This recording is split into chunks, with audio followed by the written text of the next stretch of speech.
ので動画内でも言いましたけれども、どっちがめちゃくちゃ優れていてどっちがめちゃくちゃダメかとかそういうことではなくって、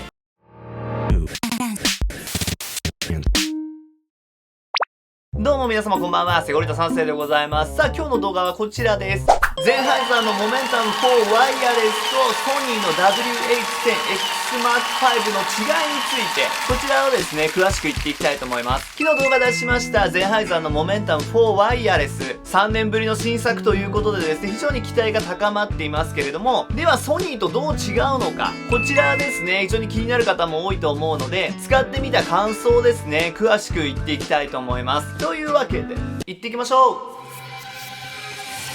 こちらの商品ですね、わかりやすいように表で違いをまとめてみました。このようにですね、それぞれ重さですとか、ドライバーのですね、大きさとかですね、そういったものによって違いが出ています。まず音質ですね、イコライザーとかですね、すべてオフにした状態でいきますと、非常にフラット。イコライザーもですね、細かくですね、調整することができるので、自分好みにこう細かくカスタマイズできる楽しさがあるかなっていうふうに思います。で、もう一方ですね、モメンタム4の場合には、すごく上品。低域の響きとか広域の鳴りとかですね、トータル的なものも含めてですね、すごくバランスよく作られています。もちろんイコライザーもあるんですけれども、イコライザーの細かさで言えばですね、ソニーの方に軍配が上がります。3段階でしか調整できない。これは今あくまで現時点ですけどね、今後のアプリのアップデートによってもちろん変わってくる可能性はあるんですけれども、現時点では3つの段階から調整するのみになりますので、その分ですね、音質には自信があるといえば自信がある現れなのかなと思いますけど、より細かく調整したいっていう方にとってはですね、ソニーの方がいいかなと。ただですね、イコライザーをオフにした状態の音で比べていくとですね、低域の深みとかですね、艶っぽさとか響きっていうものはモメンタム4ですね、ゼンハイザーの方に軍配が上がるかなっていう風に思います。もちろん大きいから確実にいいかとか、小さいから全然ダメかとか、そういうことではなく、音の鳴りっていうものにですね、やっぱり影響っていうものは少なからず出てくるかなっていう風に思います。なので音っていうものはですね、鳴ったまま、録音されたままの状態でですね、音そのものが奏でる良さっていうものをですね、こう上品に聞き込みたいっていう場合には、モメンタム4はいいんじゃないかなっていう風に思いますね。ではアプリ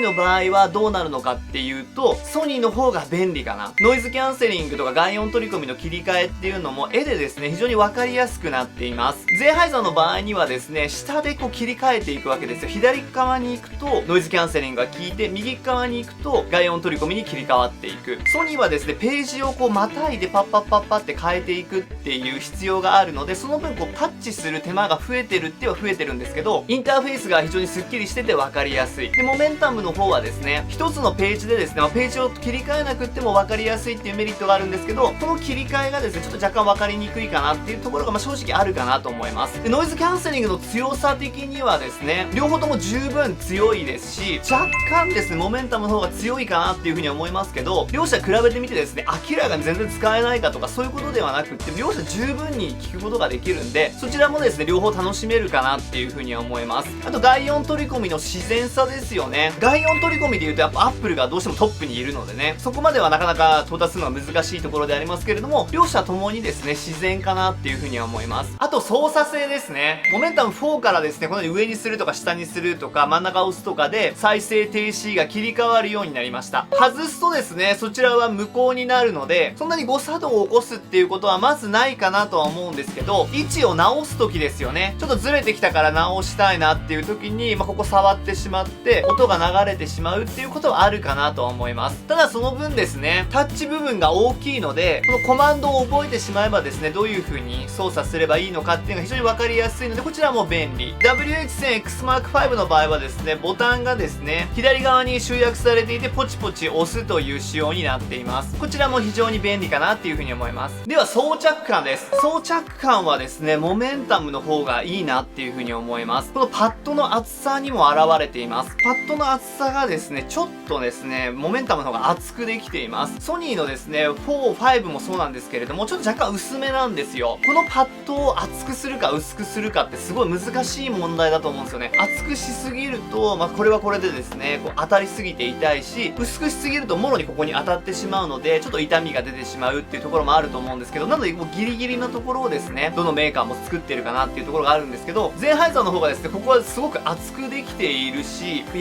らかさもちょうどいいので、装着感はですね、ゼンハイザーの方が僕個人的には好きですね。あと細かな技術ですよね。そういったものはですね、ソニーはやっぱ便利だなって思うところ結構あります。例えば DSE ですよね。音をですね、アップスケーリングできるっていうもの。例えば自分はもう Spotify しかですね、登録してないんですよっていう場合、Spotify はですね、最高でも 320kbps CD 音質にですね、なってるかっていうと決してそこまでは到達してないんですよ。今後 Spotify Hi-Fi ですか、そちらが出るって言われてますけど、まあなかなか出てこないんで、そちらしか登録してないんですっていう場合には、ソニーの方が確かに便利かなと。そちらがね、アップスケーリングして聞くことができるので、やっぱ比較してみるとですね、ボーカルがぐっと近くなったりとか、他全てのですね、こうアンサンブルですよね。ドラムとかベースっていうものもですね、ぐぐっとこう引き上げられたなっていう印象があるので、DSE は確かにね、便利だなっていう風に思います。その反面、どうしてもバッテリーがですね、弱くなってしまうんですよ。特に DSE 使いつつイコライザーをですね、併用して使うと、その消費量っ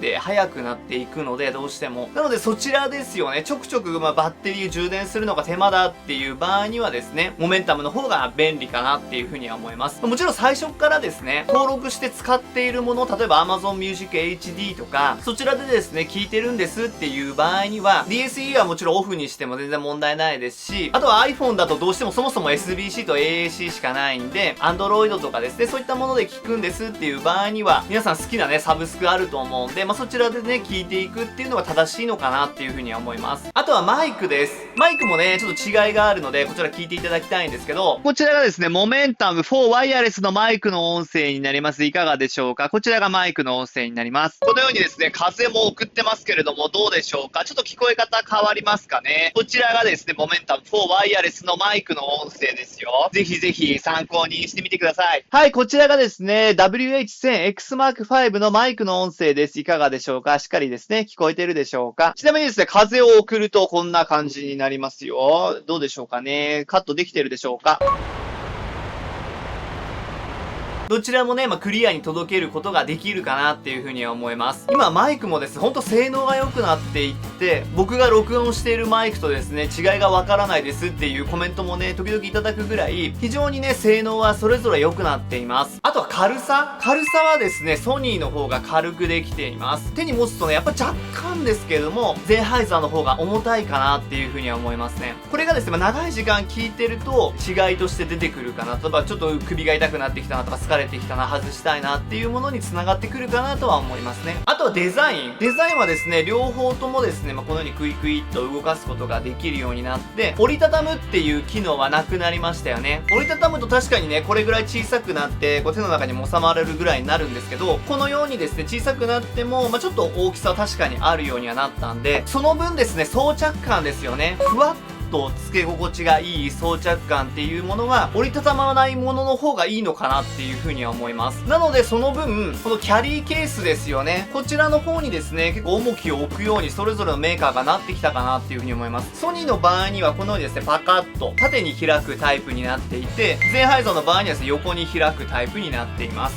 持ち歩くっていうことをですね、念頭に置くとこちらを使っていくっていうことになるのかなと。でもちろんこのようにですね取っ手みたいなものもあるので、キャリーケースのですね大きさ的にはですね厚みもですねそれほど大きく変わりはないかなっていう風に思いますんで、ここも好みになるかなと思います。で中身もですねこう開けるとソニーの方はですね中にですね全部こうパパンと埋め込めるようになっているのに対して、ゼンハイザーの場合にはですねそれぞれの場所にですねコード類をパッと入れていくっていう仕様になっています。取り出しやすさとしてはですねゼンハイザーの方が強いかなと。ただデザインスッキリさせたいっていう場合にはソニーもですねパカッと隠れているので、こちらもスッキリして使うことができるかなとは思いますね。なのでこのようにですねそれぞれのメーカーに個性があって違いがあって良さがあるというような形になります。なので動画内でも言いましたけれども、どっちがめちゃくちゃ優れていてどっちがめちゃくちゃダメかとかそういうことではなくって、自分に合うかどういったですねライフスタイルでこちらを使いたいのかっていうものにもよって変わってくるかなと思います。例えばですねものすごい長時間ですね使いたいんだと、モメンタムはですね非常に柔らかいしふわっとした付け心地で気持ちがいいし、いや自分はですね DSE SE を使ったりとかですね、細かくいろんなものを使って楽しみたいんだっていう場合にはもちろんソニーも素晴らしいと思います。音もですね、好みがそれぞれあると思います。自分はソニーの音がやっぱり好きっていうですね、昔からソニー好きなんですっていう方もいらっしゃれば、モメンタムトゥルーワイヤレスからですね、完全ワイヤレスはもう絶対ゼンハイザー派なんだっていう、それからゼンハイザーが好きなんだっていう方もたくさんいらっしゃると思うんで、よりヘッドホンでですね、いい音を聞いてみたいっていう場合にはもちろんゼンハイザーもいいと思います。まずは試聴してみてですね、自分にとってはどっちが合うのかっていうのを確認していただけるとよろしいかなっていうふうに思います。気になる方は僕の動画説明欄にリンクがあるので、ぜひそちらから飛んでチェックしてみてくださいね。それと僕の動画コミュニティ欄から随時お得な情報を発信しています。チャンネル登録していただきますとコミュニティ欄見られるようになりますので、ぜひチャンネル登録よろしくお願いします。Twitter、インスタ、楽天ルームのフォローもお待ちしてますよ。それとこの動画が面白いと思った方、高評価、ぜひ皆さんのご意見も下に書いて教えてください。つうわけでまた明日、チャオ。